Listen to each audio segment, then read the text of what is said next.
তানহা লজ্জা এবং ভয়ে কিছু বলতেই পারছে না। এদিকে বাড়ি শুদ্ধ লোক সবাই চলে এসেছে। এই অবস্থায় তানহা ও মুরাদকে দেখে ফেলেছে। মুরাদের তাতে কোনো ভ্রুক্ষেপ নেই, কিন্তু তানহার খুব লজ্জা এবং সংকোচ বোধ হচ্ছে, কারণ মধুরিমা কেমন ভয়ঙ্কর দৃষ্টিতে তাকিয়ে আছে তানহার দিকে।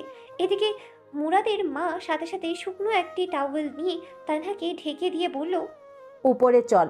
কিভাবে পড়ে গেলি? এত বড় ধিঙি মেয়ে, মানুষ দেখলে কি বলবে?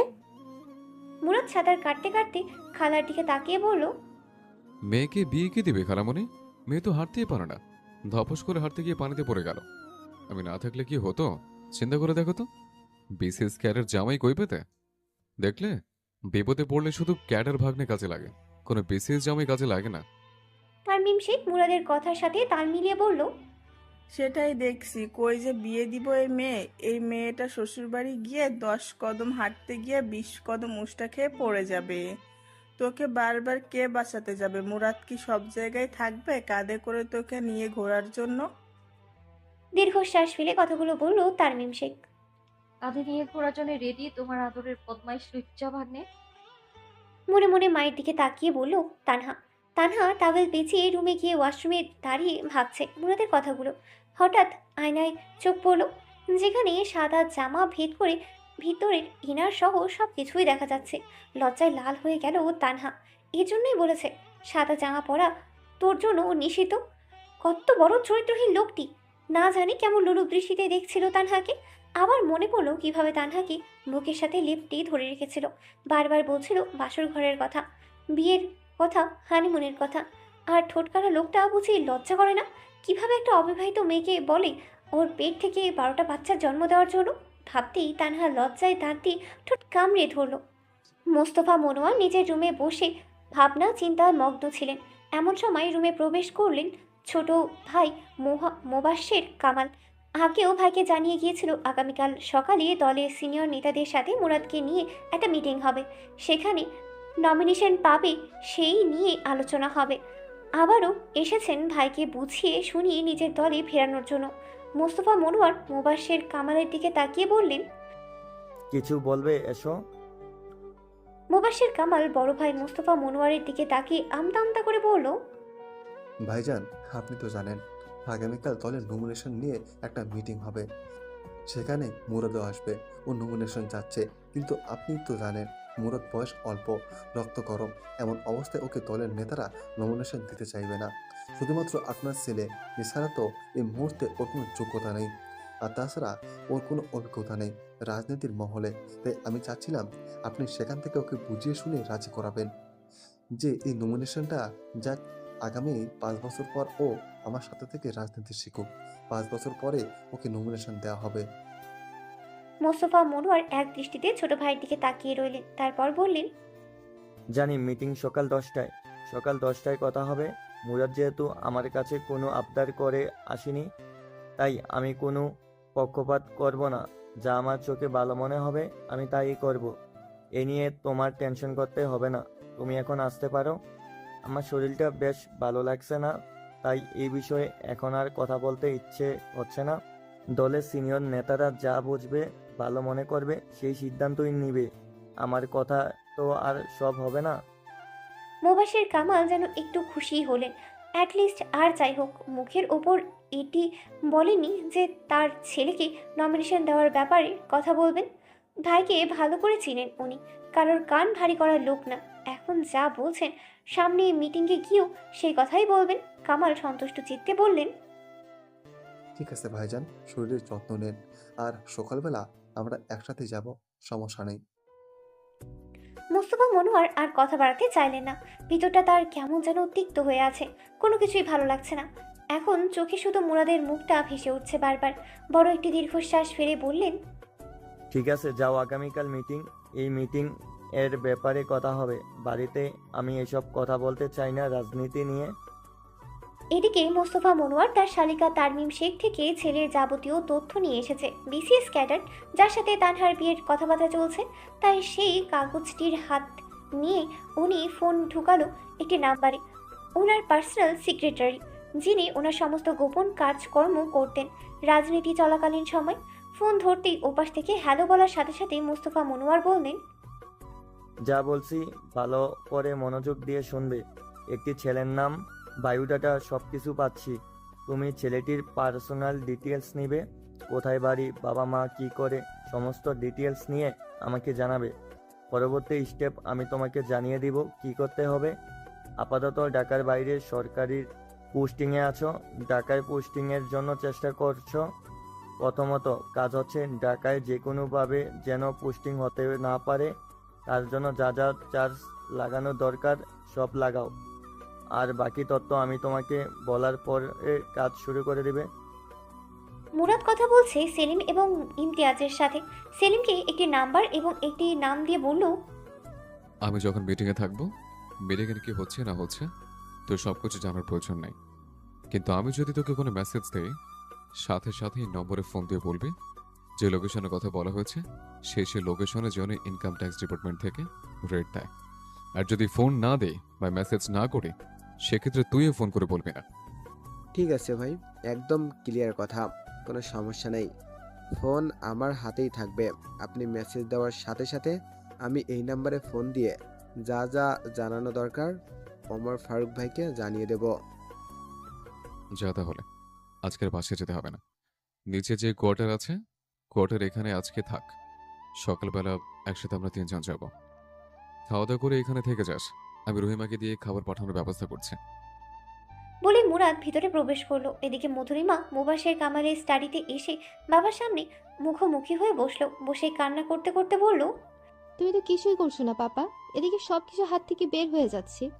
মুবাশের কামাল মেয়ের দিকে বিরক্তি হয়ে তাকিয়ে বলল, কি বের হয়ে যাচ্ছে? বলেছি তো, আমার উপরে ভরসা করো, সময় দাও। এত তাড়াহুড়ো করলে তো কোনো কিছু হবে না। আর এটা ভুলে যেও না, জোর করে আমি বিয়ে করাতে পারলেও জোর করে সব কিছু করানো যায় না। এটা তোমার দায়িত্ব ছিল নিজের স্বামীকে ধরে রাখার। কিভাবে তুমি তাকে ভালোবাসা দিয়ে অর্জন করে নেবে, জয় করে নেবে, সেটা তোমার দায়িত্ব ছিল। ও তো কোনো পর ছিল না, তোমার আপন চাচাতো ভাই, একসাথে বড় হয়েছ। কেন তাহলে সংসারের প্রতি ওকে মনোযোগী করতে পারলে না? কেন 6 বছর একটি বার যোগাযোগ করে ওকে দেশে আনার ব্যবস্থা করতে পারলে না? সব কিছু তো আমি করে দিতে পারবো না। আমি বাবা, তোমার মান সম্মান রক্ষাতে তোমাকে বিয়ে দেওয়ার জন্য যা যা করার তা করেছি। এর থেকে বেশি আমি কি করতে পারি? আর এটা নিশ্চয়ই তুমিও স্বীকার করবে, এখনকার মুরাদ আগেকার মুরাদের মতো নেই, যাকে ইমোশনাল ব্ল্যাকমেল করা যায় বা যাকে কোনোভাবে দাবিয়ে রাখা যায়। এখনকার মুরাদ তার বাবার কথাও শুনবে না, মার কথাও শুনবে না। তাই যা করার আমি করার চেষ্টা করছি, বাকিটা তোমাকে করতে হবে। স্ত্রীরা চাইলে খারাপ স্বামীকে ভালো পথে ফিরিয়ে আনতে পারে, আর সেখানে মুরাদ তো ভালো ছেলে। কেন তুমি ওকে সংসারের প্রতি মনোযোগী করতে পারছো না? কথাগুলো ক্ষোভের সাথে বললেন মুবাশের কামাল। মেয়ের প্রতি উনিও যথেষ্ট বিরক্ত। শুধুমাত্র জন্ম দিয়েছে এবং বংশের মান সম্মান রক্ষায় মুরাদকে বাধ্য করে বিয়ে করিয়েছিলেন, কিন্তু মেয়ের সাথে এখনও ভালোভাবে উনি কথাই বলেন না। যদি সেই দিন মুরাদকে জোর জবরদস্তি করে ব্ল্যাকমেল করে রাজি করাতে না পারতেন, তাহলে হয়তো আজ বংশের মুখে চুনকালি লেগে যেত। তারপর মেয়ের দিকে তাকিয়ে বললেন, যাও, নিজের রুমে যাও, সংসারে মনোযোগী হও। কিভাবে স্বামীকে, সন্তানকে নিজের করে রাখতে হয় সেই শিক্ষা দীক্ষা গ্রহণ করো। আমাকে আমার মতো আমার কাজ করতে দাও।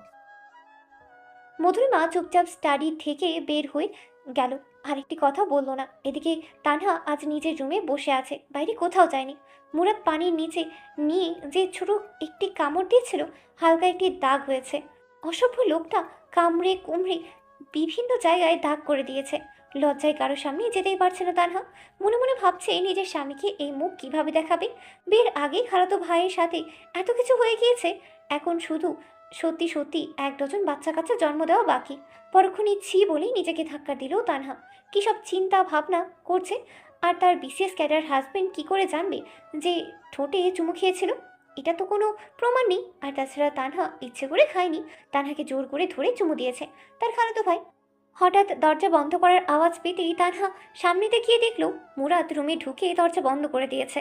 তানহা অবাক হয়ে গেল, কিছু বলবে তার আগে মুরাদ বিছানায় শুয়ে তানহার কোলে মাথা রেখে বলল, মাথার চুলটা ভীষণ ব্যথা করছে। আমার যেন বেশি কথা খরচ করতে না হয়। একটু তেল নিয়ে তেল দিয়ে দে। ওই যে পাশে তেল আছে, সুন্দর করে তেল মালিশ করবে। পারফরমেন্স যদি খারাপ হয়, স্বাস্থ্যে জানিস কি কি হতে পারে। তানহা রাগে বিরক্তিতে তেলের দিকে তাকালো, তারপর হাতে তেল নিয়ে বিরক্তি মাখা হাতে তেল মাখতে শুরু করলো মুরাদের মাথায়। তারপর চুলগুলো টানতে শুরু করলো আর মনে মনে নিজের কপালকে ধিক্কার দিল। কবে এই লোকের থেকে মুক্তি মিলবে আল্লাহই জানে। তানহা আবার তার চোখে দরজার দিকে তাকাচ্ছে। কখন না জানি কে রুমে ঢুকে পড়ে, ঢুকে যদি এই অবস্থায় দেখে তাহলে কি হবে। এইভাবেই চুল টানতে টানতে 12-20 মিনিটের মধ্যেই মুরাদ গভীর ঘুমে তলিয়ে গেল। তানহা ভাবলো লোকটা যেন ভুলেই গিয়েছে এটা ওনার নিজের রুম নয়, উনি তানহার রুমে আছে, ঘুমে বিভোর হয়ে গেছে। তানহা এক দৃষ্টিতে মুরাদের দিকে তাকিয়ে আছে। এই প্রথম মনে হয় রাগ বা অভিমান বা ঘৃণা ভরার চোখে নয়, মুগ্ধ নয়নেই তাকিয়ে আছে তানহা। মুরাদের চুল, মুরাদের কপাল, মুরাদের ভ্রুজোড়া, মুরাদের নাক, ঠোঁট, থুতনি, গালে খোঁচা খোঁচা দাড়ি সব কিছু অবলোকন করছে তানহা। কি এমন ক্ষতি হতো যদি মুরাদ বিবাহিত বা ওর থেকে এত বয়স্ক না হতো, বা এক বাচ্চার বাপ না হতো, তাহলে তানহা মুরাদকে ভালোবেসে ফেলতো নিঃসন্দেহে। কিন্তু এখন এটা সম্ভব নয়। চোখে দেখে যতই ভালো লাগুক না কেন বা পুলকিত হোক, মুরাদের সাথে কোনো দিনও সম্পর্ক সম্ভব নয় তানহার। কিন্তু তারপরেও মুরাদকে দেখতে ভালো লাগছে। কিশোরী বয়সে প্রথম পুরুষ মুরাদ, যতই না করুক মুরাদ যেভাবে তানহাকে স্পর্শ করেছে এভাবে আর কেউ হয়তো কোনো দিন করতেই পারবে না। আবার তানহার এসব ভাবতে ভাবতে মুরাদের উপরে খুব অভিমান হলো। কেন তানহাকে এভাবে জোর জবরদস্তি করে স্পর্শ করলো মুরাদ? মুরাদ কি কখনো জানবে তানহার মনের মধ্যেও একটু স্পর্শ করে ফেলেছে মুরাদ? কিন্তু তানহা তো কখনো মুরাদকে জানতে দেবে না। মনে মনে বকা দিচ্ছে মুরাদকে। বজ্জাত লোক একটা। এত বয়স হয়ে গেছে কেন বুঝলো না আমার মতো অল্প বয়সে একটা মেয়ের সাথে এভাবে মিশতে আমার মনের মধ্যে একটা গভীর জায়গা করে ফেলবে উনি? কেন আমাকে জোর করে নিজের দিকে এভাবে ধাবিত করলেন? এমন একটা সম্পর্ক নিয়ে আমার মনের ভেতর ভাবতে বাধ্য করলেন যে যে সম্পর্কে কখনোই আগানো সম্ভব নয়। তো মনকে কিভাবে বোঝাবো? আমার জীবনের প্রথম পুরুষ আপনি, আপনার স্পর্শ, আপনার কথা, আপনি আমি কোনোদিনও ভুলতে পারবো না এগুলো। ভাবতে ভাবতেই হঠাৎ তানহার ঘোর ভাঙলো মুরাদের কণ্ঠ শুনে। মুরাদ ঘোর লাগা কণ্ঠেই বলল, দেখা শেষ হয়ে গেলে চুল টান। আমি এখনো ঘুমাইনি, ঘুমিয়েছিলাম। কিন্তু যেভাবে তুই আমার দিকে তাকিয়ে আমার কথা ভাবছিস, আমার ঘুম অবচেতন মনে ভেঙে গিয়েছে। তানহা পুরো টাসকি খেয়ে গেল। ভ্যাবাচ্যাকা খেয়ে গেল। কি করে বুঝলো তানহা ওনার কথাই ভাবছিল? তাই তানহা আমতা আমতা করে বলল, কখনো না। আমি আপনার কথা কখনো ভাবছিলাম না। মুরাদ ঘুমু ঘুমু চোখ খুলে তানহার দিকে তাকিয়ে বলল, ভাবিসনি তুই? আমার কথা ভাবিস নাই? তানহা বলল, না, কখনোই আমি আপনার কথা ভাবিনি। ভাবিস নাই? তাহলে শাস্তি তোকে পেতে হবে। বলেই সাথে সাথে ঘুরে তানহার কোমর পেঁচিয়ে ধরে পেটে মুখ গুজে দিল মুরাদ। তারপর ঘোর লাগা কণ্ঠে ধীরে ধীরে বলল, ভাবিসনি তাহলে এখন ভাব। তোকে সুযোগ দিলাম ভাবার। ভাবা শেষ হলে বলিস। আমি যতক্ষণ ঘুমাই, আর খবরদার নড়াচড়া করবি না। ঘুম ভাঙলে খবর আছে। তানহা অবাক হয়ে গেল। হাত দুটো সাথে সাথে উপরে উঠে গেল তানহার। মুরাদ আষ্টে পৃষ্ঠে তানহার কোমর জড়িয়ে ধরে আছে। মুরাদের গরম নিঃশ্বাস তানহার পেটে পড়ছে। শুশুরে লাগছে তানহার, কিন্তু কেমনভাবে অবচেতন হয়ে ঘুমাচ্ছে লোকটা, যেন কোনো কিছুই হয়নি। কোলবালিশ ধরে ঘুমাচ্ছে এমন ভাব। এদিকে তানহার বেহাল দশা। এভাবে মিনিট দশেক ভাবতে ভাবতে তানহা খেয়াল করলো মুরাদ এবার আসলে ঘুমিয়ে গেছে। আরাম পেয়ে এমন ঘুম দিয়েছে যাকে নাড়ানো চাড়ানো সম্ভবই হচ্ছে না তানহার পক্ষে। কিন্তু ওনাকে সরিয়ে বিছানায় শোয়াতে হবে। হঠাৎ কেউ চলে আসলে মান সম্মান শেষ হয়ে যাবে। তাই অনেক কষ্টে তানহা একটু সরেই নিজে থেকে সরিয়ে দিল। মুরাদ ঘুরে শুতেই বালিশ নিয়ে মুরাদের হাত দিয়ে দিল যাতে মুরাদ বালিশ ধরে ঘুমাতে পারে। তানহা বিছানা থেকে নেমে বড় বড় কয়েকটি নিঃশ্বাস নিল। এতক্ষণ কিভাবে ছিল তানহা নিজেও জানে না। কেন দম বন্ধ হয়ে আসছিল এরকম? একটা পুরুষ মানুষ যদি একটা মেয়েকে ধরে শুয়ে থাকে, তাও অবিবাহিত মেয়ে, কি করে বুঝবে কেমন ফিল হচ্ছিল তানহার? মুরাদকে ঘুমাতে দেখে আর ইচ্ছে করলো না তানহার মুরাদের ঘুম ভাঙাতে। তাই একটি চাদর মুরাদের গায়ে জড়িয়ে দিয়ে তানহা চেয়ার টেনে টেবিলের কাছে গিয়ে বসলো। ঠিক এমন সময় ভিতরে প্রবেশ করলো তারমিম শেখ ও মুরাদের মা সুলতানা শিরিন। ঢুকেই মুরাদকে এভাবে বাচ্চাদের মতো গুটিসুটি হয়ে শুয়ে থাকতে দেখে সুলতানা শিরিন অবাক হয়ে গেল। সাথে খুব মায়াও হলো, খুব মায়া হলো তারমিম শেখেরও। সুলতানা শিরিন সাথে সাথে টেবিলের দিকে তাকিয়ে দেখলেন তানহা বসে আছে। উনি হাফ ছেড়ে বাঁচলেন। উনি বুঝতে পারছে এখানে এসে হয়তো যেভাবে মায়ের কোলে সব সময় শয় মুরাদ তানহার কোলেও শুয়েছিল। হয়তো চুল টেনে দিতে বলেছিল, কারণ চুলে তেল দেওয়া। মুরাদ একা তেল দেয় না তাই। আর সুলতানা শিরিন আজ দিয়ে দেয়নি। দুশ্চিন্তা মুক্ত হলেন তারমিম শেখ। ঢুকে সেই দৃশ্য দেখেনি, দেখলে কি মনে করতো কে জানে। এদিকে তারমিম শেখ ভাগ্নিকে ঘুমাতে দেখিয়ে বলল, ওকে ডিস্টার্ব করিস না, এখানে যখন ঘুমিয়ে গেছে কিছুক্ষণ ঘুমাতে দে ছেলেটাকে, হয়তো টায়ার্ড। তানহা মনে মনেই ভাবল, আমি আর কি ডিস্টার্ব করব? উনি তো ডিস্টার্ব করে কুল পায় না। আর ভালোই সবাই এসে এখন ওনাকে আমার রুমে ঘুম পাড়িয়ে দিয়ে যাবে। এদিন দেখার বাকি ছিল। মনে মনে এসব ভাবলেও তানহা মুখ ফুটে কিছু বলল না। কেন যেন আজ সবার দিকে তাকাতে একটু লজ্জা করছে। মুরাদ যেভাবে তানহার রুমটাকে দখল করে ফেলেছে, সবার চোখে অল্প বিস্তর পড়ছে। মধুরিমা কিছু সন্দেহ করে এবং বুঝতে পারে সেটাও তানহা বুঝতে পারছে, কিন্তু তানহার কিছু করার নেই, কারণ এখানে তানহা কিছু করছে না, যা করার মুরাদ নিজেই করছে। সুলতানা শিরিন তানহার দিকে তাকিয়ে বলল, কফি খাবি? তোকে একটু কফি করে দিব? মাথা ব্যথা করছে, অনেকক্ষণ নিশ্চয়ই বসেছিলি। কথাটি শুনেই তানহা চট করে তাকালো সুলতানা শিরিনের দিকে। সুলতানা শিরিন ধীরে ধীরে কানের কাছে মুখ নিয়ে বলল, আমি জানি মুরাদ হয়তো তোর কুলেই শুয়েছিল, চুল টেনে দিতে বলেছে, তাই না? আমি ছাড়া তুই প্রথম কোনো নারী যাকে মুরাদ মাথায় হাত দিতে দিল। আয় বাইরে, তোকে আমি কফি করে দিচ্ছি। মুরাদ কিছুক্ষণ এখানে ঘুমাক, উঠলে ও একাই চলে যাবে। এদিকে তানহাও সুলতানা শিরিনের কি কথা হলো জানে না তারমিম শেখ, কারণ সুলতানা শিরিন আস্তে আস্তে শুধু তানহাকে কথাগুলো বলছিল। তানহাকে নিয়ে বেরিয়ে গেল সুলতানা শিরিন ও তারমিম শেখ। দরজা আস্তে করে ভিড়িয়ে দিয়ে তারমিম শেখ বলল, আপা আমি ছাদ থেকে কাপড়গুলো নিয়ে আসছি, তুমি নিচে যাও, যে কপি করো, আমি আসছি। সুলতানা শিরিন তানহার হাত ধরে নিচে নিয়ে ড্রয়িং রুমে বসালো। তারপর 2 মগ কফি নিয়ে এসে তানহার সাথে বসলো। কিছুক্ষণ তানহার দিকে তাকিয়ে রইল। তানহার একটু অস্বস্তি হচ্ছে, যদিও খালা সব সময় দেখে, কিন্তু আজ তাকানোটা যেমন কেমন যেন একটু অন্যরকম মনে হলো তানহার কাছে। যেন মনে হচ্ছে আজ উনি ভাগ্নিকে না, মুরাদের চোখ দিয়ে দেখছে তানহাকে। সুলতানা শিরিন তানহার হাত ধরে বলল, ছেলেটা আমার তোকে ভীষণ জ্বালাচ্ছে, তাই না? জানিস ও ছোটবেলা থেকেই মাথা ধরলে আমার কুলে এসে শুয়ে পড়ে, বলতো তেল দিয়ে চুল টেনে দিতে। আজকে ও আসেনি, কিন্তু মাথা অবশ্যই ধরেছিল। আজকে ও তোর কাছে এসেছিল, তাই না? তুই চুল টেনে দিয়েছিস। জানিস একটা পুরুষ মানুষ শুধু 2টা মহিলার কাছে সুখ খোঁজে, এক হচ্ছে জন্মদাত্রী মা এবং আরেক হচ্ছে তার শখের নারী। তার কাছে সুখ খুঁজতে যায়। আজকে তার মায়ের কাছে আসেনি, আজকে সুখ খুঁজতে তোর কাছে গিয়েছে। চুল টেনে দিতে বলেছে। ওর চুল ওর খুব প্রিয়, কখনো অন্য কাউকে হাত দিতে দেয় না, শুধু আমাকে দিত। আমি তো মা, ওর প্রিয় তাই দিত। তুইও এখন ওর প্রিয়, এটা কি তুই বুঝতে পারছিস? আমি জানি তুই হয়তো ভাববি আমি মা হয়ে এরকম কথাগুলো কেন বলছি। মুরাদ বিবাহিত, একটি বাচ্চা আছে, আমি সব কিছু জানি, কিন্তু এও জানি মুরাদের মনের মধ্যে শুধু তুই আছিস।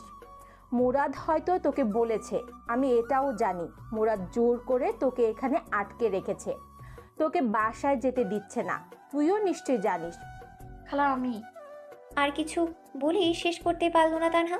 তার আগে সুলতানা শিরিন বলল, কিছু বলিস না, আজকে আমাকে বলতে দে। আমি তো মা, আমি জানি আমার ছেলের মনে কি চলছে। আমার ছেলের মনে শুধু তুই আর তুই। গত 6 বছর ধরে আমার ছেলের মনের মধ্যে শুধু তোর বসবাস। যখন তুই ছোট্ট ছিলি তখন থেকে মুরাদ তোকে ভালোবাসে। তুই শুধু মুরাদকে একবার সুযোগ দিয়ে দেখ, মুরাদ কি করে তোর জন্য। দেখবি মুরাদের তোর জন্য করা প্রত্যেকটা পাগলামি তোর ভালো লাগবে। তানহা খালার চোখের দিকে তাকিয়ে কি বলবে বুঝতে পারছে না। খালাকে না হয় দুটো কথা বলতে পারলেও এই মুহূর্তে কথা বললে একটি ছেলের মা যার চোখের দিকে তাকিয়ে তানহা কিছু বলতেই পারছে না, আর বলবেই বা কি। চুপ করে শুধু খালার কথা শুনলো এবং এক দৃষ্টিতেই খালার দিকে তাকিয়ে রইল। সুলতানা শিরিন একটু থামলো, থেমে আবার তানহার দিকে তাকিয়ে বলল, ছেলেটা আমার সত্যি তোকে অনেক ভালোবাসে। আমরা কেউ বুঝতে পারিনি, বিয়েটা ওকে অনেক জোর জবরদস্তি করে দিয়েছে, ও বিয়েটা করতে চায়নি। তুইও হয়তো খেয়াল করবি, ও মধুরিমার সাথে কথা বলে না, মধুরিমার কাছাকাছিও থাকে না, ওর দিকে তাকায় না। ও তো এখন মধুরিমার সাথে এক রুমেও থাকে না। বিয়ের 3 দিন পর পরই বিদেশ চলে গিয়েছে। 6 বছরে একবারও বাংলাদেশে আসেনি। অন্য রুমে থাকে, ছাদে থাকে। নিশ্চয়ই তুই জানিস, মুরাদ নিশ্চয়ই তোকে বলেছে। তানহা মনে করার চেষ্টা করলো আজ 3-4 দিন ধরে এ বাসায় আসলে মধুরিমার সাথে এখনও মুরাদের কথা বলতে দেখেনি, কাছাকাছি যেতে দেখেনি। এমনকি 2 দিন আগেও মুরাদ জানিয়েছে মুরাদ ওই রুমে থাকে না। আসার পর থেকে মুরাদ প্রথম দিন স্টাডিতে ছিল, তারপর থেকে ছাদে থাকছে। তানহা নিজের রুমে ঢুকে মুরাদকে স্টাডিতে পেয়েছিল, বেডরুমে পায়নি। কিন্তু মুনতাহা স্ত্রী একসময় অপ্রিয় হতে পারে, কিন্তু সন্তানটা তো তার। মনে মনে ভাবলো তানহা। সুলতানা শিরিন বলল, তুই সময় নে, তোর এখনই কিছু বলতে হবে না, তুই শুধু একটু সময় নে, তাড়াহুড়া করিস না বিয়ের ব্যাপারে। হ্যাঁ বলিস না কেমন? মুরাদকে যদি তোর ভালো না লাগে না লাগুক, তুই এই মুহূর্তে বিয়ে করিস না। তুই কিছুদিন দেখ, সামনে তোর সুন্দর ভবিষ্যৎ, লেখাপড়া করবি। তোকে আমি এখনই কোনো সিদ্ধান্ত চাপিয়ে দিচ্ছি না, শুধু তুই নিজে একটু অবজার্ভ কর, বুঝে শুনে সিদ্ধান্ত নে। তানহা মাত্রই মুখ খুলল। খালা আমি তার আগে দেখলো তারমিম শেখ কথা বলতে বলতে সিঁড়ি বেয়ে নামছে। তানহা আর মায়ের সামনে কোনো কথা বলতে চাইল না। সুলতানা শিরিনও চুপ করে গেলেন। বোনের সামনে এই মুহূর্তে এই কথাগুলো তুলতে চাচ্ছে না। সুলতানা শিরিন চাচ্ছে আগে তানহা ব্যাপারটা বুঝুক। যদি তানহা কখনো মুরাদকে গ্রহণ করতে রাজি হয়, সে ক্ষেত্রে সুলতানা শিরিন সবাইকে বোঝানোর জন্য যা প্রয়োজন তা সব কিছুই করবে। কিন্তু তানহাকে তো জোর করা যাবে না। তাই তানহাকে বোঝানোর জন্য এই কথাগুলো বলল, যাতে তানহা এখন থেকে বিষয়গুলো একটু অবজার্ভ করে, মধুরিমা এবং মুরাদের সম্পর্কটাকে খেয়াল করে। তাহলে অনেক কিছুই বুঝতে পারবে তানহা। তারমিম শেখ সোফায় গিয়েই বলল, দাঁড়াও আপা, আমি কপি নিয়ে আসছি। কফির মগে চুমুক দিতে দিতে বলল, আপা, মুরাদ কি ছাদে থাকছে? ওর ব্যবহারের জিনিসপত্র, কিছু কাপড় চোপড়, বই খাতা আমি ছাদে দেখলাম। ছেলেটার কি হলো বলো তো? এতদিন পরে দেশে আসলো, বউ বাচ্চার সাথে সময় কাটায় না, রুমে থাকে না, একা একা ছাদে থাকে। সুলতানা শিরিন দীর্ঘশ্বাস ফেলল। তানহা মাথা নিচু করে মায়ের কথাগুলো শুনল। তানহা 2 দিন আগে শুনেছে, যদিও আমলে নেয়নি কথাগুলো। এখন মনে মনে ভাবছে মুরাদ তো তাকে আগেই জানিয়েছিল ছাদে থাকে, এমনকি কোনো প্রয়োজন হলে যেন ছাদে যায় কথা বলার জন্য, এটা বলেও গিয়েছিল। তাহলে ছাদে দাঁড়িয়ে মধুরিমার সাথে জড়াজড়ি করছিল কেন? সেটা কি ছিল? তানহা তো হঠাৎ করে গিয়ে দেখেছে, না দেখলে নিশ্চয়ই আরো অনেক কিছু হতো। মনে মনে কথাগুলো ভাবলো তানহা। পুরুষ মানুষ সব চরিত্রহীন, সবার চরিত্রই এক। এরা এটাও খাবে ওটাও খাবে, কোনোটাই তারা ছাড়তে চায় না। ভালো না লাগলে বউ ছেড়ে দিক, তাহলে কেন বউকে গলায় ঝুলিয়ে রাতে ছাদে জড়াজড়ি করবে, আবার তানহার পেছনে দৌড়াবে? তানহা কি ফেলনা নাকি? তানহাও তারমিম শেখ রাত 11টার দিকে রুমে ঢুকলো। গিয়ে দেখলো মুরাদ নেই। বুঝলো ঘুম থেকে উঠেই নিজের রুমে চলে গিয়েছে। তাই তানহা আর কথা বাড়লো না, চুপচাপ শুয়ে রইল। তানহার অনেক কিছু ভাবনার আছে, কিন্তু কিছু বোঝার আছে। তাই তেমন কথাবার্তা না বলে লাইট অফ করে চুপচাপ শুয়ে পড়লো। পরদিন সকাল 9টা। আজকে পার্টি অফিসে মিটিং আছে, তাই যার যত যত চলে গেছে। মুবাশ্শির কামাল অপেক্ষা করছে মোস্তফা মনোয়ারকে সাথে নিয়ে যাবে। মোস্তফা মনোয়ার বের হতেই গাড়ির দরজা খুলে বলল, ভাইজান চলেন, দুজনে একসাথেই যাই। মোস্তফা মনোয়ার এক নজর তাকালেন মুবাশ্শিরের দিকে, তারপর বলল, ঠিক আছে।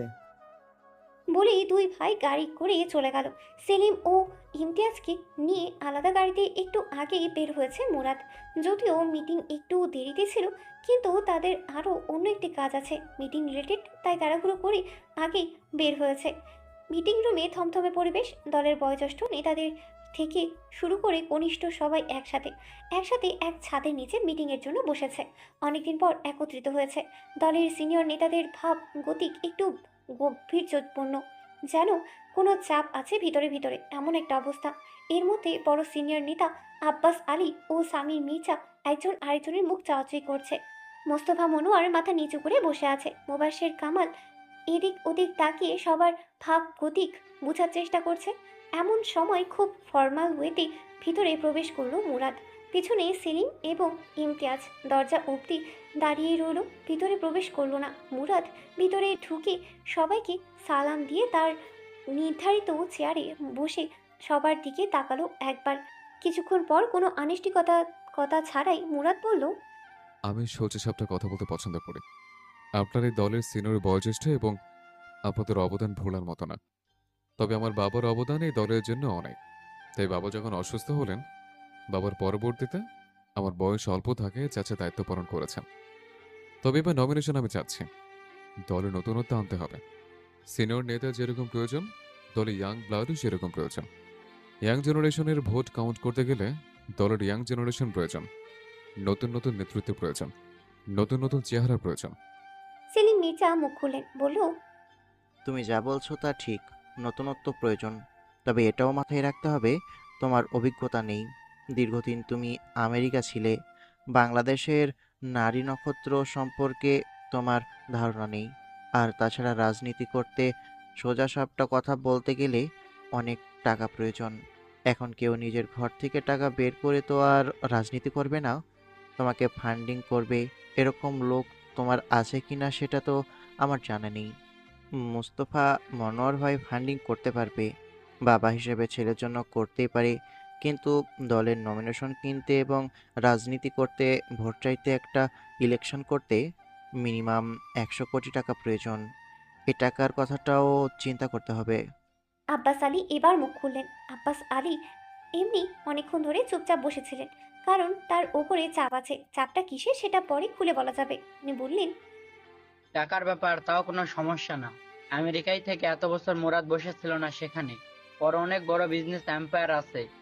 100 কোটি কেন, 200 কোটি লাগলেও সমস্যা হবে না। আর আমিও মনে করি দলের নতুনত্ব প্রয়োজন, নতুন চেহারা প্রয়োজন, ইয়াং ব্লাড প্রয়োজন। এখানকার ভোটাররা সবাই ইয়াং জেনারেশন, তাই মুরাদের মতো একটা এরকম সুন্দর বালিষ্ঠ কোনো পুরুষ এবং যার কোনো দাগ নেই, মোস্তফা মনোয়ার ভাইয়ের ছেলে, এরকম একটা ছেলে দল থেকে নমিনেশন যদি নেয় তাহলে ভোট আমার মনে হয় আরো বেশি পড়বে। মুরাদ মুচকি হাসল, কারণ মুরাদ জানে ঠিক জায়গা মতো তীর ছেড়ে ছোড়া হয়েছে। এখন আব্বাস আলী ওনার কথাই বলবে। মোবাশ্বের কামাল হতবাক হয়ে গেলেন। এত বছর ধরে সম্পর্ক বুঝতেই পারেনি ওনার বিপক্ষে কথা বলেন। এবার দলের অন্যান্য সিনিয়র নেতারা সাথে অন্যান্য লোক বললেন, মোস্তফা মনোয়ার ভাই, আপনি বলুন। আপনার কথায় আমরা মোবাশ্বের কামালকে নমিনেশন দিয়েছিলাম। এবার আপনি বলুন, আপনি কি চান? আপনি দলের সবচাইতে সিনিয়রের মধ্যে একজন, এবং আপনি এমন একজন ব্যক্তি, আপনার রাজনৈতিক জীবনে কোনো কলঙ্ক নেই। তাই আপনি যা সিদ্ধান্ত নেবেন, দলের ভালোবাসার জন্য সিদ্ধান্ত নেবেন। মোবাশ্বের কামাল এবার একটু স্থির হলেন। জানেন তার ভাই তার কথাই বলবে, কারণ মুরাদের রাজনীতিতে কোনো অভিজ্ঞতা নেই। আর তাছাড়া বাপ ছেলে সম্পর্ক তেমন একটা ভালো না। তাই উনি চুপচাপ চেয়ারে বসে তাকিয়ে রইলেন ভাইয়ের দিকে। মোস্তফা কামাল মাথা তুলে তাকালেন, তারপর বললেন, আমি চাই এবার নমিনেশনে আমার পুত্র চৌধুরী মুরাদকে দেওয়া হোক। আমার মতে দলের সবার থেকে ওর অভিজ্ঞতা কম হলেও দলের জন্য সবথেকে বেশি পরিশ্রম এই মুহূর্তে মুরাদ করতে পারবে। আর তাছাড়া টাকা পয়সার সমস্যা নেই, মুরাদের যথেষ্ট টাকা পয়সা রয়েছে। তারপরও যদি প্রয়োজন হয় আমি বাবা হিসাবে পিছনে আছি। এরপর মুরাদ হাতের মুঠ শক্ত করে মাটির দিকে চেয়েছিল। যখন বলেছে বাবা সিদ্ধান্ত নেবে, মুরাদ হয়তো ভেবেই নিয়েছিল ভাইয়ের পক্ষে কথা বলবে। কিন্তু মুরাদের নাম নেওয়ায় মুরাদের হাতের মুঠো যেন আলগা হলো। এক নজর তাকালো বাবার দিকে। মিটিং শেষ করে বাইরে বেরিয়ে এলো মুরাদ। বাবার সাথে মুখোমুখি কোনো কথা হয়নি, তবে আশ্চর্য হয়েছে কিভাবে বাবা মুরাদের পক্ষে কথা বললেন। আপন ছোট ভাইয়ের পক্ষে কথা না বলে বাইরে বেরিয়ে সেলিম এবং ইমতিয়াজকে বললেন, তোর ভাবির কলেজের আশেপাশে একটা অফিস নেওয়া ট্রাই কর।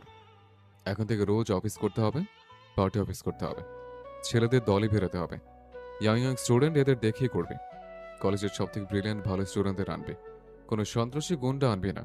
তার জন্য আমি একাই যথেষ্ট। সেলিম বলল, ভাই, কলেজের আশেপাশে কেন? সেখানে তো কোনো গ্যাঞ্জাম ট্যাঞ্জাম হলে কলেজে সব স্টুডেন্টরা দেখে ফেলবে।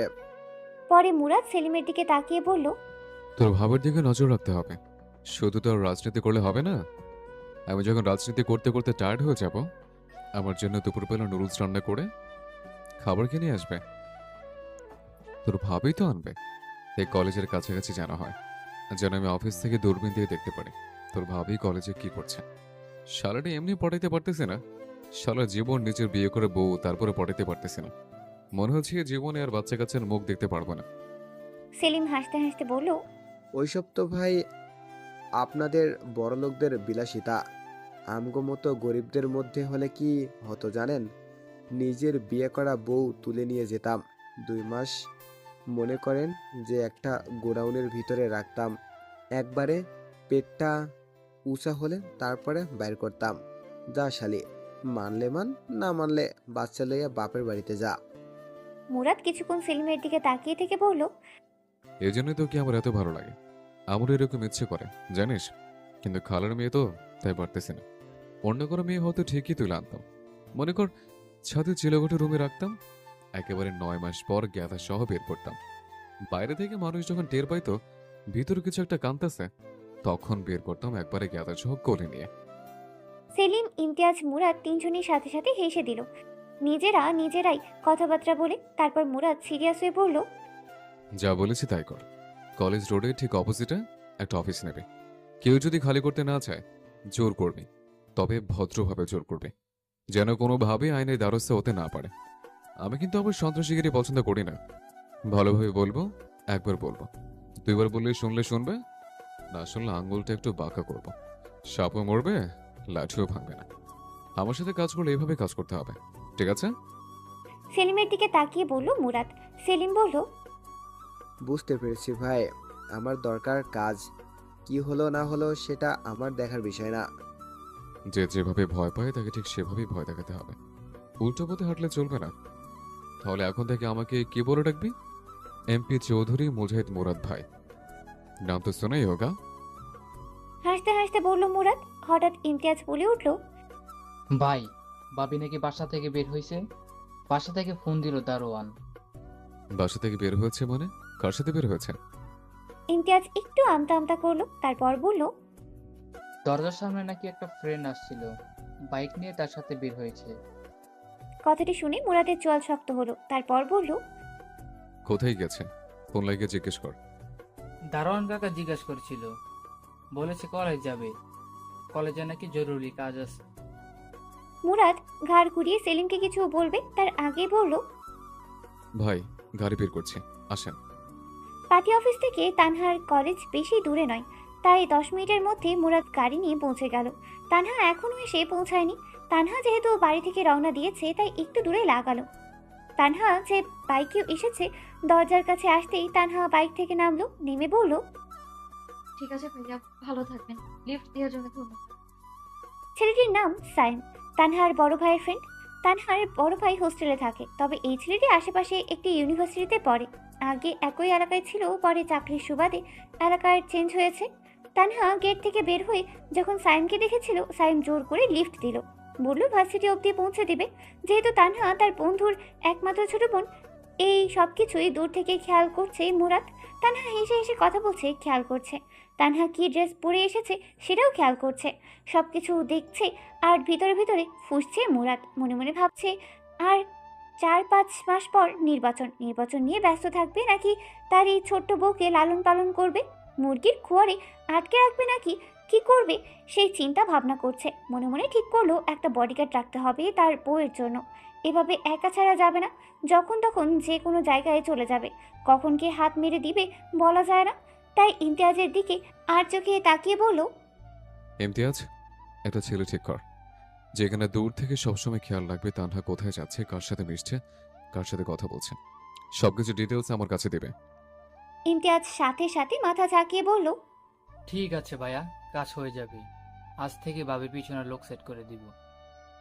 সাইমকে বিদায় দিয়ে কয়েক কদম সামনে হেঁটে এসে তানহা দেখল গেটের সামনে দাঁড়িয়ে আছে মুরাদ, সাথে তার চামচু দুইটা। তানহা শুকনো ঢোক গেল। মুরাদ যেভাবে তাকিয়ে আছে মনে হচ্ছে এখনই তানহাকে রোস্ট করে খেয়ে ফেলবে। তবুও ভাবলো যেহেতু কলেজ পাবলিক প্লেসে আছে তাই হয়তো কোনো সমস্যা করবে না, বেশি বকাঝকা করবে না। আল্লাহর নাম নিতে নিতে দরজার সামনে হেঁটে গেল তানহা। মুরাদের কাছাকাছি আসতেই মুরাদ বলল, গাড়িতে ওঠ। তানহা মুখ খুলে বলল, আমার কিছু শিট দরকার, তাই ফটোকপিগুলো নিতে এসেছিলাম। কতদিন করতে দিয়ে গিয়েছিলাম, নেওয়া হয়নি। মুরাদ মাথা ঠান্ডা রেখে কোনো মতে ধীর কণ্ঠে বলল, কোন দোকানে? দোকানের নাম ও নাম্বার বল, সেলিম ইমতিয়াজকে নিয়ে আসবে। তানহা বুঝলো এখান থেকে বের হওয়ার কোনো উপায় নেই, তাই তানহা দোকানের নাম বলে দিল। সেলিম বলল ইমতিয়াজকে সিটগুলো নিয়ে আসতে, আর মুরাদ তানহাকে বলল গাড়ির ভিতরে ঢুকে বসতে। তানহা সামনের সিটে বসতে যাবে, ঠিক তখনই মুরাদ ধমক দিয়ে বলল পিছনের সিটে। তানহা ভয়ে ভয়ে পিছনের দরজা খুলে গাড়িতে উঠে বসলো। ভাবলো হয়তো তানহাকে বসতে বলেছে। একটু পরে দেখলো মুরাদ ঘুরে গিয়ে গাড়ির অপোজিট দরজা খুলে এসেই ভিতরে তানহার সাথে বসলো। তানহা মুরাদের চেহারা দেখে ভয় পেয়ে গেল। মুরাদ এক দৃষ্টিতে তাকিয়ে আছে তানহার দিকে। তারপর মুরাদ তানহার দিকে তাকিয়ে বলল, কার অনুমতি নিয়ে তুই বাড়ি থেকে বের হয়েছিস? তোকে অনুমতি দেওয়া হয়েছিল? তোকে 7 দিনে বেড রেস্টে বলা হয়েছিল। তোর যদি শীত লাগতো আমাকে বলতি, আমি লোক দিয়ে আনিয়ে দিতাম। তোর বের হতে হলো কেন? তানহা আমতা আমতা করে বলল, আসলে অনেকদিন ধরে বাড়ি থেকে বের হই না তো, আমার দম বন্ধ হয়ে আসছিল, তাই একটু বের হয়েছিলাম। ভাবলাম একটু ঘুরবো আর শীতটা নিয়ে যাব। মুরাদ তানহার কথা শুনে আরেকটি কথা বলল না। গাড়ি জানলার গ্লাস নামিয়ে সেলিমের দিকে তাকিয়ে বলল, সেলিম, আশেপাশে একদম নিরিবিলি জায়গা কোনটা? সে রোডে নিয়ে গাড়ি থামা। সেলিম সাথে সাথেই গাড়িতে উঠে বসলো ড্রাইভিং সিটে। তারপর গাড়ি স্টার্ট দিল। ঠিক 10 থেকে 15 মিনিট পর গাড়ি চালানোর পর আশেপাশে নিরিবিলি জায়গা দেখে সেলিম গাড়ি থামালো। তারপর গাড়ি থেকে নেমে একটু পাশে গিয়ে দাঁড়িয়ে রইল। তানহা মুরাদের দিকে তাকালো। আশেপাশে আসলেই নীরব, কিছুই নেই, মানুষজন নেই। দুপুর টাইম, তাই আরও নীরব। মুরাদকে দেখে তানহার খুব ভয় হচ্ছে। মুরাদ এক দৃষ্টিতে তানহার দিকে তাকিয়ে আছে। তারপর কোনো কিছু না বলে একদম হঠাৎ অতর্কিতভাবে তানহার উপর হামলে পড়ল করে বসলো মুরাদ। তানহা ঠোঁটের ঠোঁট মিশিয়ে দিল, পাগলের মতো চুমু খেতে লাগলো। এদিকে তানহা হঠাৎ হামলায় কিছু বুঝে উঠতেই পারেনি, নিজেকে বাঁচানোর জন্য কোনো কিছুই করতে পারেনি। তানহা নিজেকে ছাড়ানোর অনেক চেষ্টা করছে, কিন্তু মুরাদ যেভাবে তানহাকে ধরেছে, তানহা কেন তানহা থেকে শক্তিশালী কেউ হলেও মুরাদ থেকে ছুটতে পারবে না। তানহা কোনোভাবেই মুরাদের শক্তির সাথে পারছে না। এক পর্যায়ে তানহার শরীরের শক্তি যেন সব কমে গেল। ধীরে ধীরে তানহা সিটের সাথে মিশে যাচ্ছে। মুরাদ তানহাকে নিয়ে গাড়ির সিটেই শুয়ে পড়ল। পাগলের মতো চুমু খেতে লাগলো তানহার ঠোঁটে। এভাবে ঠিক কতক্ষণ গেল জানে না কেউ। আনুমানিক হয়তো 10 থেকে 15 মিনিট হবে। তানহা যেন শরীরের সমস্ত শক্তি শেষ, নিঃশেষ হয়ে গেছে। শরীরের সব এনার্জি, বসে ওঠার ক্ষমতা ও তানহার নেই। চুমু খেতে খেতে এক পর্যায়ে তানহাকে ছেড়ে দিল মুরাদ। তারপর ধীরে ধীরে তানহার ঠোঁট দুটো মুছে আস্তে আস্তে তানহাকে ধরে উঠিয়ে বসালো। বসে বুকের সাথে জড়িয়ে ধরে বলল, এখন থেকে কোথাও যেতে হলে আমার সাথে যাবে। আমি ছাড়া বাইরে যাওয়া তোর জন্য নিষিদ্ধ। আর এত মেকআপ করে এসছিস কেন? আর তোকে না বলেছিলাম সাদা ড্রেস পরবি না? যদি হঠাৎ এখন বৃষ্টি চলে আসতো তাহলে? তানহার কানে যেন মনে হয় কোনো কথাই পৌঁছাচ্ছে না। তানহা চুপচাপ মুরাদের বুকে শুয়ে জোরে জোরে নিঃশ্বাস নিতে লাগলো, যেন নিঃশ্বাস নেওয়াটা এখন তানহার জন্য মুখ্য বিষয়। মুরাদ 2 হাতের আদলে তানহার মুখ উপরে তুলল। তারপর বলল, কেন কেন তুই বুঝতে চাস না? কেন তুই অত জেদ করিস? একটুই কি আমাকে ভালোবাসা যায় না? বলতে বলতে 2 হাত দিয়ে তানহার এলোমেলো চুলগুলো ঠিক করে দিতে দিতে কপালে চুমু খেলো মুরাদ। তারপর আবার বুকের সাথে লাগিয়ে বলল, কেন তুই অত জেদ করিস তানহা? কেন তুই আমার কথা শুনিস না? আমার বুকে কান দিয়ে দেখ, আমার বুকে প্রতিটা স্পন্দন শুধু তানহা তানহা করে। তুই কেন কিছু টের পাস না? কেন বুঝতে পারিস না? তানহার রাগ হলো, খুব রাগ হলো। 2 হাত দিয়ে মুরাদকে সরিয়ে দিয়ে বলল, ছাড়া আমায় স্পর্শ করবেন না আপনি ওই হাত দিয়ে। মুরাদ সাথে সাথে তানহার চুলের মুঠি ধরে তানহাকে নিজের কাছাকাছি এনে বলল, তুই রাগ করে হলেও আমার হয়ে থাকতে হবে। আমাকে ঘৃণা করে হলেও আমার হয়ে থাকতে হবে। সারা জীবন কাঁদতে কাঁদতে হলেও আমার হয়ে থাকতে হবে।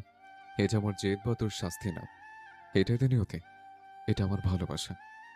আমার ভালোবাসার খাঁচায় সারা জীবন থেকে বন্দী হয়ে থাকতে হবে। তাহলে কেন একটু হাসিখুশি থাকিস না? কেন একটু ভালোবাসে থাকতে চাস না? কথাগুলো রাগী কণ্ঠে খুব অনুনয় করে তানহা বলল, মুরাদ।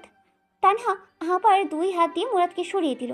তারপরে সাহস সঞ্চয় করে মুরাদের চোখের দিকে তাকিয়ে বলল, কেন সবসময় আপনি আমায় জোর করেন? কেন আপনি আপনার সিদ্ধান্ত আমার উপর চাপিয়ে দেন?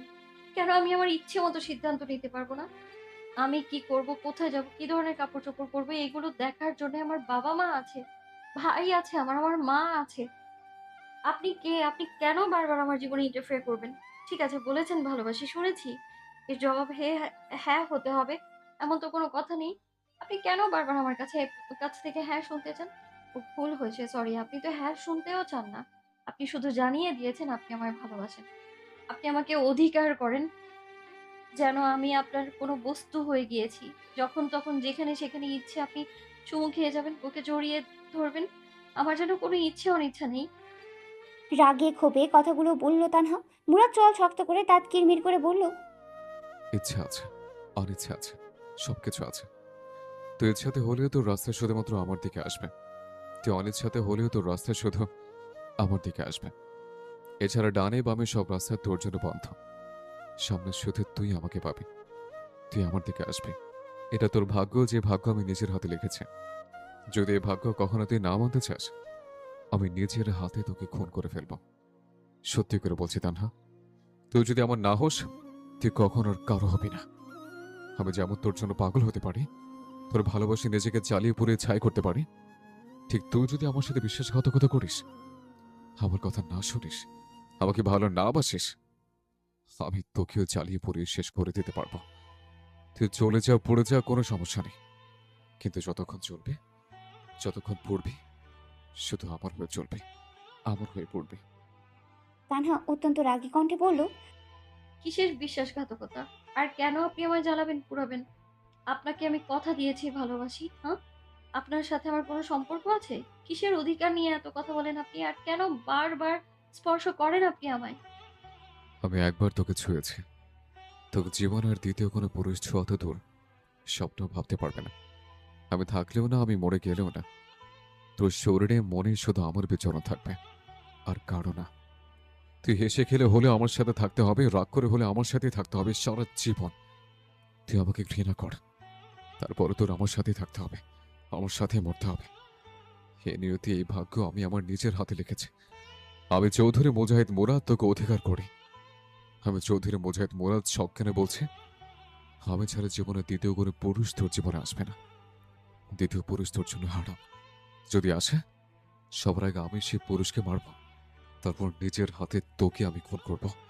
তারপর মুরাদ দ্বিতীয় আর কোনো কথাই বলল না, তানহার দিকেও তাকালো না পর্যন্ত। গাড়ির দরজা খুলে বের হয়ে সাথে সাথে সেলিমকে অর্ডার করলো ভাবিকে বাড়িতে দিয়ে আয়। তানহা চুপচাপ বসে রইল। সেলিম গাড়ির ভিতর ঢুকেই বলল, ভাবি, চোখ মুখ মুছেন, বাসায় যাবেন, সবাই দেখে খারাপ মনে করবে আপনাকে কান্না করতে দেখলে। তানহা যেন সমস্ত রাগ ঝাড়ার জন্য লোক পেয়ে গেল। মুরাদের চামচা বলল, কে ভাবি? খবরদার আরেকবার ভাবি বলে ডেকেছেন তো আমায়। সেলিম তানহার দিকে তাকিয়ে বলল, ভাবিকে ভাবি বলবো না তাহলে কি বলবো? আবার ভাবি? কিভাবে আমি ভাবি হই আপনার? কবে বিয়ে করেছি আমি আপনার এই বুইড়া বিবাহিত বাচ্চার বাপ ভাইকে? রাগে ক্ষোভে কথাগুলো বলল তানহা। কি বলেন ভাবি? বুইরা? আমাদের ভাই বুইরা? আপনি জানেন, আপনার কলেজের সামনে ভাই যখন দাঁড়াইছিল, কত মেয়ে ভাইয়াকে ঘুরে ঘুরে দেখতেছিল। দেখলে আপনি হিংসায় জ্বলে যেতেন। এটা তো আপনার কপাল ভালো, ভাই আপনারে ছাড়া দুনিয়ার কিছু বোঝে না। সরল মনে কথাগুলো বলল সেলিম। গাড়ি চলতে থাকলো আপন গতিতে। সেলিম গাড়ি চালানোর থেকে শুরু করে এখনো পর্যন্ত দ্বিতীয় কোনো কথা বলেনি। বাড়ির কাছাকাছি আসতেই সেলিম আয়নার দিকে তাকিয়ে তানহার দিকে, তারপর বলল, ভাবি, আপনাকে দেখে মনে হচ্ছে আপনি কান্নাকাটি করতেছেন।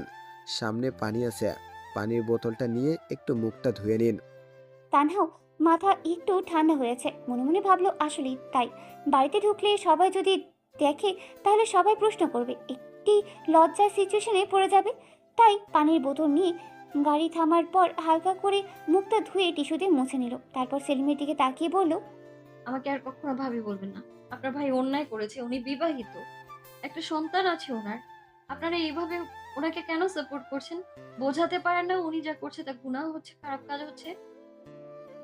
সেলিম অবাক হয়ে তাকিয়ে রইল তানহার দিকে। তারপর হাত উঠিয়ে দুই গালে স্পর্শ করে তবা তবা করে বলল, তবা তবা। ভাবি, কি বলেন? আপনাকে ভালোবাসলে গুনাহ হবে কেন? আপনাকে ভালোবাসা তো অধিকার ভাইয়ের। আপনার উপরেই তো ভাইয়ের অধিকার সবচেয়ে বেশি। তানহা বুঝলো এই মুরাদের চামচাদের সাথে কথা বলে লাভ নেই। যেখানে খালামণি স্বয়ং মুরাদের পক্ষ হয়ে কথা বলছে, সেখানে এই দুজন তো মুরাদের চামচা। মুরাদ যা বলবে তাই শুনবে। তাই তানহা কোনো কথা না বাড়িয়ে চুপচাপ দরজা খুলে বাড়ির ভিতরে প্রবেশ করলো। মধুরিমা এই দুপুর টাইমে মুনতাহার কাপড় চোপড় আনতে ছাদে গিয়েছিল। ছাদ থেকে দেখলো তানহাকে মুরাদের গাড়ি থেকে নামতে। বিষয়টি দেখে মধুরিমা বুঝে গেল তানহা যেখানেই থাকুক মুরাদের সাথে বাইরে দেখা হয়েছে এবং ওনাদের গাড়ি করে বাসায় এসেছে। মধুরিমা মনে মনে সিদ্ধান্ত নিল তানহাকে ভয় দেখাতে হবে। তানহা যদি ভয় পেয়ে সরে যায় মুরাদের জীবন থেকে, তাহলে মুরাদ আর কিছু করতেই পারবে না। মধুরিমাকে গ্রহণ করা ছাড়া মুরাদের আর কোনো অপশনই থাকবে না। মধুরিমা কাপড় চোপড় নিয়ে চুপচাপ সিঁড়ি বেয়ে নিচে নেমে এলো। এসে দেখলো তানহা সোফায় বসে আছে। মুরাদের মা আর মধুরিমা চাচি সুন্দর করে কফি বানিয়ে তানহার সামনে নিয়ে ধরলো। তানহাকে কফি দিল। এসব আদিকেতা আর মধুরিমার এক মুহূর্ত সহ্য হচ্ছে না। চুপচাপ কাপড় চোপড় নিয়ে নিজের রুমে প্রবেশ করলো মধুরিমা। সুলতানা শিরিন তানহার মাথায় হাত বুলিয়ে দিয়ে বলল, কোথায় গিয়েছিলি? দেখলাম মুরাদের গাড়ি করে বাসায় এলি। মুরাদের সাথে দেখা হয়েছিল? মুরাদ তো পার্টি অফিসে গিয়েছিল। তানহা খালামণির দিকে তাকিয়ে উচ্চস্বরে কোনো কিছু বলতে চাইল না, তাই আস্তে আস্তে করে বলল, আমি জানি না খালামণি, আমাকে সেলিম ভাই দিয়ে গিয়েছে। কলেজের সামনে দেখা হয়েছিল, আর মুরাদ ভাই পার্টি অফিসে কি করছে আমি সত্যিই জানি না। সুলতানা শিরিন খুব উচ্ছ্বাসিত কণ্ঠে বলল, জানিস, আগামী নির্বাচনে মুরাদ এমপি ইলেকশন করবে। আমার ছেলে হবে এমপি এই এলাকার। সবাই বলবে এমপি চৌধুরী মুজাহিদ মুরাদ। কি ভালো হবে না বল? আমার ছেলের মতো এরকম একটা ছেলে এমপি হবে। লাখে একটা আমার ছেলে।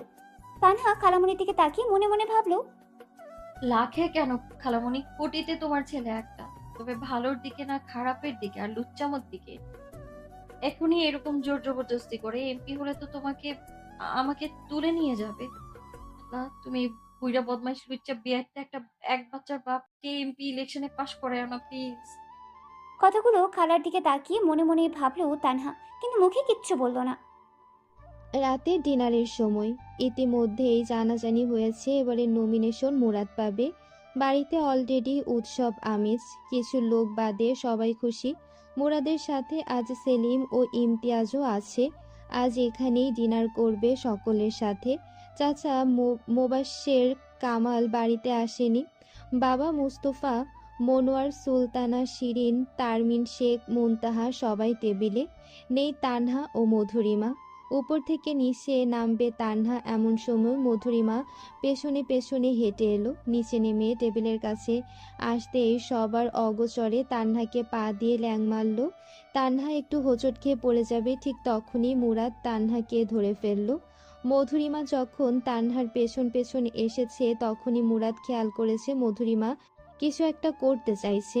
মুরাদ যা সন্দেহ করেছে ঠিক তাই। মধুরিমা সন্দেহ করতে শুরু করেছে মুরাদ এবং তানহাকে নিয়ে। তাতে মুরাদের কিছু যায় আসে না, কিন্তু তানহা হোঁচট খেয়ে মুরাদের উপর পড়েছে, হালকা একটু ব্যথা পেয়েছে। মুরাদ তানহাকে এক হাতে ধরে সাথে সাথে মধুরিমাকে বলল, পা কোথায় ছিল? পা তানহার পায়ের সাথে লাগলো কেন? থেকে চলতে পারিস না? তোর চলাফেরা সবসময় আরেকজন ব্যথা পেয়েছে, নিচে পড়ে যেতে পারে, সেটা কি তোর মাথায় নেই? সুলতানা শিরিন বুঝলো ভাবগতিক ঠিক নয়। তানহা ব্যথা পেয়ে মুরাদের উপর পড়েছে। মুরাদ এখনও তানহাকে ছাড়েনি, কিন্তু মধুরিমাকে সমানে বকা দিয়ে যাচ্ছে।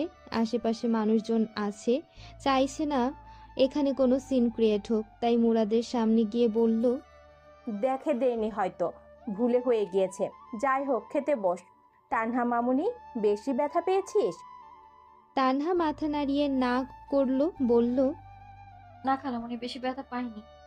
তারপর একটি চেয়ার টেনে টেবিলে বসে পড়ল মধুরিমা। রাগে অপমানে চুপচাপ দাঁড়িয়ে রইল, কোনো কথা বলল না। সবার সামনে যেভাবে নিজের স্ত্রীকে এভাবে দোষারোপ করলো, অথচ তানহাকে নিয়ে মাথায় উঠিয়ে নাচছে। কি আছে এর মধ্যে? পুচকি একটা মেয়ে। পুচকে মেয়ের মধ্যে মুরাদ কি দেখেছে, কি পেয়েছে আল্লাহ জানে। এমন কি আছে এই মেয়ের যা মধুরিমার নেই? মধুরিমাকে দেখলে তো যে কোনো পুরুষ কামনা করতে চাইবে, কিন্তু মুরাদ কেন মধুরিমাকে চেয়ে দেখে না? মধুরিমা হাত কসলাতে কসলাতে ভাবলো কথাগুলো। এদিকে তারমিন শেখ, সুলতানা শিরিন, বাবা মুস্তফা কামাল, ইমতিয়াজ, সেলিম এবং মুরাদ, তানহা সবাই একসাথে ডিনার করতে বসলো। সুলতানা শিরিন বলল, তাহলে নমিনেশন পাকা? সামনে ইলেকশনে আমার ছেলে এমপি ইলেকশনে দাঁড়াবে এবং বিপুল ভোটে জয়লাভ করবে। আপনি দেখবেন, আপনি যত বড় রাজনৈতিক ব্যক্তিত্ব ছিলেন, আমার ছেলে আপনাকে ছাপিয়ে আরও অনেক দূর এগুবে, অনেক ভালো এমপি হয়ে দেখাবে, বংশের নাম রক্ষা করবে। কথাগুলো আবেগ আপ্লুপ্ত হয়ে বলল সুলতানা শিরিন। স্বামী মোস্তফা মনোয়ারকে উদ্দেশ্য করে তারমিন শেখ বললেন, হ্যাঁ আপা, ঠিক বলেছিস, আমাদের মুরাদ খুব ভালো এমপি হবে, দেখবি পুরো দেশ ওর নাম ছড়িয়ে যাবে। মোস্তফা মনোয়ার এবার ছেলের সামনে মুখ খুললেন এবং বললেন, এই জন্যই আমি চেয়েছি মুরাদ এবার নমিনেশন নিক, কারণ আমি জানি মুরাদ একদিন অনেক বড় রাজনীতিবিদ হবে এবং আমার বংশ কোনো এর থেকে আরও বড় নাম ডাক করবে একদিন মুরাদের নামে আমার বংশের নাম পরিচিতি হবে। কথাগুলো শুনে মুরাদ চুপচাপ নিচের দিকে তাকিয়ে রইল। চোখের কোণে হয়তো হালকা একটু জল আসলো, কিন্তু মাথা উঁচু করে বাবার দিকে বা অন্য কারো দিকে তাকালো না। তানহা হঠাৎ কেন যেন আর চোখে খেয়াল করলো মুরাদকে। দেখলো মুরাদের চোখের কোণ চিকচিক করছে। তানহা মনে মনে ভাবলো, এত বাজি, এত শক্ত সমর্থ লোকটাও ভেতরে ভেতরে কত আবেগান্বিত হয়ে পড়েছে। বাবার একটা কথায় পানি চলে এসেছে চোখে, অথচ দেখো নারকেলের মতো শক্ত হয়ে থাকবে, ভেতরে নরম কোমল অংশকে কাউকেই দেখতে দেবে না সে। আর এমপি যেন কখনো না হতে পারে, তাহলে আমার উনি কি করবে আল্লাহই জানে। সরি খালামণি, সরি খালুজান, কিন্তু আমি আপনাদের সাথে একমত হতে পারছি না। আপনার ছেলে এমনি আমায় নাজেহাল করে রেখেছে, এমপি হলে আমার অবস্থা আরো খারাপ করে ফেলবে। নিজে বাঁচলে বাপের নাম, আমি চাই না আপনার ছেলে এমপি হোক। কথাগুলো মুরাদের দিকে তাকিয়ে মনে মনে ভাবলো তানহা। মধুরিমা চুপচাপ মুনতাহাকে খাওয়াচ্ছে আর চোখে মুরাদকে খেয়াল করছে। মুরাদ এক ধ্যানে নিচে তাকিয়ে খাচ্ছে, এদিক ওদিক তাকাচ্ছে না। তানহা বারবার আবার মুরাদের দিকে খেয়াল করছে। কি হলো লোকটার, আজকে এত শান্ত শিষ্ট, একবারও তানহার দিকে তাকাচ্ছে না। এদিকে হঠাৎ তানহা খেয়াল করলো নিচে পায়ের সাথে কিছু একটা বারবার ধাক্কা লাগছে। কিছু একটা মনে করে তানহা চামচটা নিচে ফেলে দিল। তারপর চামচটা উঠোনোর সুতায় নিচে তাকিয়ে দেখলো মুরাদ তানহার পায়ের উপর পা দিয়ে রেখেছে। তানহা অবাক হয়ে গেল, চামচ নিয়ে চুপচাপ উঠে বসলো। তারপর পা সরানোর অনেক চেষ্টা করলো, কিন্তু মুরাদের শক্তির সাথে পেরে উঠছে না। মুরাদ পা দিয়ে তানহার পা জোর করে চেপে রেখেছে। তানহা ছুটতেও পারছে না, কাউকে কিছু বলতেও পারছে না। টিভি সিরিয়ালে এরকম অনেক দৃশ্য দেখেছে তানহা, কিন্তু কখনো চিন্তা করেনি নিজের সাথে এরকম হবে। আশেপাশে কত লোকজন, নড়াচড়া করতে পারছে না। এদিকে মুরাদ তানহার পায়ের উপর নিজের মর্জি চালাচ্ছে। উপর দিয়ে দেখলে কেউ বুঝতে পারবে না মুরাদের মনে কি চলছে। চুপচাপ শান্তশিষ্ট ছেলেটি হয়ে খাবার খাচ্ছে আর তলে তলে টেম্পো চালাচ্ছে। মনে মনে ভাবলো তানহা। খাওয়া দাওয়ার মাঝখানে সেলিম হঠাৎ বলল, ভাই তাহলে আর 4-5 মাস পর এমপি সাহেব হয়ে যাবেন। সবাই আমরা আপনাকে ডাকবো এমপি চৌধুরী মুজাহিদ মুরাদ। 4-5 মাস পরে কেন? আমি তো বলছি ভাইকে এখন থেকে এমপি সাহেব বলে ডাকবো। একটা অভ্যাস হবে, ফিলিংস আসবে কাজের প্রতি। মুরাদের বাবা মোস্তফা মনোয়ার একটু সহজ হয়ে বললেন, আগামীকাল থেকেই অফিস নাও। কোথায় অফিস নিবে আমাকে জাস্ট একটু জানিও, আমি ব্যবস্থা করে দেব। কোনো গুন্ডামি সুন্ডামি করে না। এই 4-5 মাস নাম খারাপ করা যাবে না। এটাই তোমার ইনভেস্টমেন্ট করার জন্য। নিজের সময়, নিজের এনার্জি সব কিছুই ইনভেস্ট করবে, সাথে নিজের সততা। কারোর মনে যেন তোমাকে নিয়ে নেগেটিভ কোনো চিন্তা ভাবনা না জন্মে। এর জন্য যা করবে বুঝে শুনে করবে। আর এই যে দুজন, সেলিম এবং ইমতিয়াজ, মুরাদ যাই বলুক, কিছু একটা করার আগে অবশ্যই চিন্তা ভাবনা করে করবে, কারণ সে কোনো ছোট একটা কাজ থেকেই নাম খারাপ হয়ে যেতে পারে। অফিস কোথায় নেবে জাস্ট আমাকে ইনফর্ম করে দাও, আমার লোকজন অফিসের ব্যবস্থা করে দিবে। আর এখন থেকেই মাঠে প্রচারের কাজে নেমে পড়তে হবে। সমস্ত স্কুল, কলেজে, ভার্সিটির সব প্রোগ্রামে অ্যাটেন্ড করবে দলীয় নেতাদের সাথে। আর এটা বাবা হিসেবে নয়, তোমার সিনিয়র রাজনৈতিক নেতা হিসেবে আমি তোমাকে উপদেশ দিচ্ছি। মুরাদ বেশি কিছু বলল না, শুধু ছোট্ট করে বলল, যেহেতু বলেছে রাজনৈতিক সিনিয়র নেতা হিসেবে, তাই এটা অগ্রাহ্য করার কোনো উপায় মুরাদের নেই। কারণ মুরাদ জানে বাবা একজন ভালো রাজনৈতিক ব্যক্তিত্ব ছিলেন। খাওয়া শেষ করে মধুরিমা চলে গেল নিজের রুমে। অপমান এবং মুরাদের অবহেলায় রাগে ক্ষোভে মধুরিমা বেশি খেলো না। মেয়েকে কোনো মতে খায়ে মন তাহাকে নিয়ে উপরে চলে গেল। মুরাদ যেন এই সুযোগটির অপেক্ষায় করছিল। দ্রুতই তানহার পা ছেড়ে দিল। তারপর চেয়ার টেনে উঠে তাড়াতাড়ি বেসিংয়ে হাত ধুয়ে তানহার উদ্দেশ্যে বলল, তানহা, আমার জন্য কফি বানা। নিজের হাতে বানাবে। বানিয়ে সোজা ছাদে নিয়ে আসবে। 20 মিনিট সময় দিলাম। বলেই মুরাদ দ্রুত পায়ে সিঁড়ি ভেঙে উঠে মধুরিমার কক্ষে প্রবেশ করলো। তানহা নিচে থেকে দেখলো মুরাদ মধুরিমা ভাবির কক্ষে প্রবেশ করলো। তানহার কেন জানি খুব বিরক্ত লাগলো। ওদিকে মধুরিমার সাথে ফষ্টি নষ্টি, এদিকে আবার তানহাকে কফি বানিয়ে ছাদে নিয়ে যেতে বলছে। চোখে মুখে বিরক্তি নিয়ে তারমিন শেখ অর্থাৎ তানহা তার মায়ের দিকে তাকিয়ে বলল, তুমি যে কফি বানাও, আমি পারবো না। তারমিম শেখ বলল, একই কথা তানহা, মুরাদ তোকে কফি বানাতে বলেছে।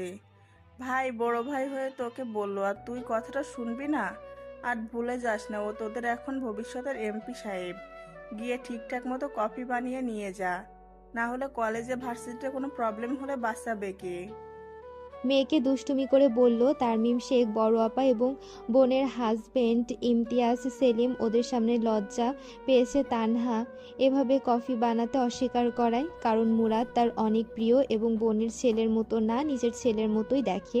তাই বিরক্তি নিয়ে হলো তানহা রান্নাঘরে গেল কফি বানানোর জন্য। ঠিক এমন সময় ভেতরে প্রবেশ করলো মিরাব। মিরাবকে দেখেই মুরাদের বাবা মুস্তফা মনোয়ার বললেন, আয় খেতে আয়, এতক্ষণ কোথায় ছিলি? সময় মতো তো কখনো তোকে বাড়িতে খুঁজে পাওয়া যায় না। সরি বাবা, সরি, একটা কাজে গিয়েছিলাম। ভাইয়া চাচ্ছে আমি বাইরে থেকে এডুকেশন কমপ্লিট করে এসে তোমার বিজনেসে হাত লাগাই, তাই কিছু অফিসিয়াল কাজ করতে গিয়েছিলাম। মোস্তফা কামাল শুনে খুশি হলেন। উনি শুরু থেকে জানতেন মুরাদ কখনো বিজনেস ধরবে না। ওর ছোটবেলা থেকে রাজনীতি করার নেশা। ছোটকাল থেকেই বাবার পিছু পিছু ছুটতো রাজনীতি করার জন্য। ভাইকে বলেছে বাবার বিজনেস ধরতে, তাহলে একটু হলেও বাবা এবং বিজনেস সম্পর্কে ভাবে মুরাদ। তারপর অল্প হেসে মীরাবের দিকে তাকিয়ে বলল, তা কোথায় এবং কবে যেতে চাইছো? আমাকে সব কিছু জানিও আমার প্রিয়ে, তোমার সব সাহায্য করে দিবে, নিজেই এত ছোটাছুটি করতে হবে না। বাবার সাথে কথা বলছে আর বারবার দৃষ্টি ঘুরে ঘুরে রান্নাঘরের দিকে যাচ্ছে। দেখে তানহা কি করছে, তারপর মুখ খুলে জিজ্ঞাসা করলো। খালামণি তানহা কি করছে? তারমিম শেখ সরল মনে বলল, মুরাদের জন্য কফি বানাচ্ছে, ছাদে নিয়ে যেতে বলেছে। মুরাদের কফি কফি খেতে ইচ্ছে হয়েছে। এদিকে মুরাদ রুমে ঢুকেই রুমের দরজা লাগিয়ে দিল। তারপর মধুরিমাকে দেখলো মাত্রই বিছানায় বসেছে মুনতাহাকে নিয়ে। মুরাদ মধুরিমার হাত ধরে টেনে স্টাডিতে নিয়ে গেল। তারপর স্টাডি রুমে ডিভাইনের উপর মধুরিমাকে ছিটকে ফেলে দিল। বলল, এত বড় সাহস হয় কি করে? আমার বাড়িতে কোনো মেহমান এসছে, সে মেহমানকে তুই আঘাত করার চেষ্টা করিস? তুই কি মনে করিস তোর আর তোর বাবার মনে কি চলে এটা মুরাদ বোঝে না? মুরাদ সবকিছু জানে এবং সবকিছু বোঝে। তুই নিজের লিমিটের মধ্যে থাকার চেষ্টা কর, তাহলে আমি সত্যি করে বলছি, ভুলে যাব তোর বাবা আমার চাচা হয় আর তুই আমার চাচাতো বোন। মধুরিমা এবার উঠে সে বলল, কি করেছি আমি? কেন আপনি বারবার আমাকে কিসব কথা শোনাচ্ছেন? ও, ন্যাকা সাজা হচ্ছে? জানিস না তুই কি করেছিস? তুই যে পা দিয়ে ল্যাং মেরেছিস, তুই কি মনে করেছিস আমি দেখিনি? তুই যখন থেকে ওর পিছনে হাঁটছিস তখন থেকে আমি তোর দিকে খেয়াল করেছিলাম, কারণ আমি ভালো করে জানি চুপচাপ থাকলে তুই একটা সাপ। যখন সময় হবে তখন থেকে তুই ফোঁস করে উঠবে। তোর মতো নষ্ট চরিত্র মেয়ে ছেলের কাছ থেকে এর থেকে বেশি কিছু আমি আশা করতে পারি না। তবে যে আশায় তুই এসব কিছু করছিস, বিশ্বাস কর, তুই যদি পৃথিবীতে শেষ মেয়েও হোস, তোর দিকে আমি চোখ তুলে তাকাবো না। ছোঁয়াতে দূরের কথা। এই সত্য কথাটা মাথায় সেট করো না। মোরাদের তোর উপরে কোনো ইন্টারেস্ট নেই, তোর কোনো কিছুতে মোরাদের ইন্টারেস্ট নেই। একদিন বলেছি না, তোকে দেখলে মোরাদের কিছু হয় না? শরীর জাগে না তোকে দেখলে। আর কিভাবে বললে তুই বুঝবে? তোর কি অপমান বোধ নেই? লজ্জা হয় না? নিজের নারীত্বের উপরে তোর কি লজ্জা হয় না? একটা সন্তান জন্ম দিয়ে বসে আছিস, বলতে পারিস না সন্তানের বাবা কি মুখ ফোটায়? তোর মতো মেয়ের অনেক আগে মরে যাওয়া উচিত ছিল। তুই মরে যাস না কেন? বেঁচে আছিস কিসের আশায়? আমার আশায়? আমার মতো মোরাদকে বলেছে না তুই স্বপ্ন দেখতে পারবি না? মোরাদ এত সস্তা না। বলে মুরাদ হনহনিয়ে বের হয়ে গেল। এদিকে তানহার কফি বানানো শেষ। কফি নিয়ে উপরে যাবে, ঠিক তার আগে মীরা বলল, যা আর এক মগ কফি নিয়ে আয়, তিনজন একসাথে কফি খাবো। বলি মিরাব কফি ট্রে হাতে নিয়ে দাঁড়ালো, তানহাকে তাড়া দিল তাড়াতাড়ি আরেক মগ নিয়ে আসতে। তানহা দৌড়ে রান্নাঘরে গিয়ে আরেক মগ নিয়ে আসলো। আজ তানহাও ছাদে যেয়ে কফি খাবে এবং মুরাদকে দেখিয়ে দেখিয়ে মিরাবের সাথে কথা বলবে, দেখবে কেমন লাগে। লুচ্চা অসভ্য খবিশ ব্যাটার। তানহা ও মিরাব কফি ট্রে নিয়ে ছাদের কাছাকাছি আসতে দেখলো মুরাদ আকাশের দিকে তাকিয়ে সিগারেট টানছে এবং উপরের দিকে ধোঁয়া ছাড়ছে। তানহা মুরাদের সিগারেট খাওয়া দেখে আরেক দফা বিরক্ত হলো। এত সিগারেট খায় এই লোকটা। সিগারেট খাওয়া তানহার মোটেও পছন্দ না, কিন্তু এই লোকটা বারবার সিগারেট খায় আর এই সিগারেট খাওয়া ঠোঁট দিয়েই বারবার তানহাকে ঠেসে ঠুসে চুমু খায়। পেছনে না তাকিয়ে মুরাদ বুঝতে পেরেছে তানহা এবং সাথে মিরাব এসেছে। মিরাব যে বডি স্প্রে ইউজ করে সেটা স্মেল মুরাদের মুখস্থ হয়ে গিয়েছে, তাই আর পেছনে ফিরে তাকালো না। জানে বেয়াদব মেয়েটা সাথে করে নিয়ে আসছে আরেকজনকে।